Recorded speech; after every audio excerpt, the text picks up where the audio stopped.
হরে কৃষ্ণ। শ্রীমদ্ ভাগবত সপ্তম স্কন্দ পঞ্চম অধ্যায় প্রহ্লাদ চরিত্র। যখন শ্রী চৈতন্য মহাপ্রভু পুরী ধামে ছিলেন, প্রতিদিন টোটা গোপীনাথের কাছে গিয়ে উনি ভাগবত কথা শুনতেন। তো কি ভাগবত কথা শুনতেন? প্রহ্লাদ চরিত্র আর ধ্রুব চরিত্র। সেই প্রহ্লাদ চরিত্রের 5 নম্বর শ্লোক।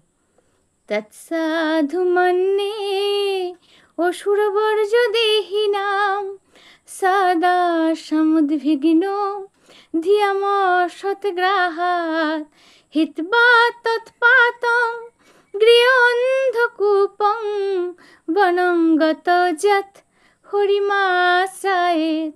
অনুবাদ: প্রহ্লাদ মহারাজ উত্তর দিলেন, হে অসুরশ্রেষ্ঠ দৈত্যরাজ, আমার গুরুদেবের কাছে আমি জেনেছি যে অনিত্য দেহকে কেন্দ্র করে গৃহবতের জীবনযাপন করে তারা জলশূন্য অন্ধকূপে অবশ্যই দুঃখ দুর্দশা ভোগ করে, কেবল উদ্বেগ প্রাপ্ত হয়।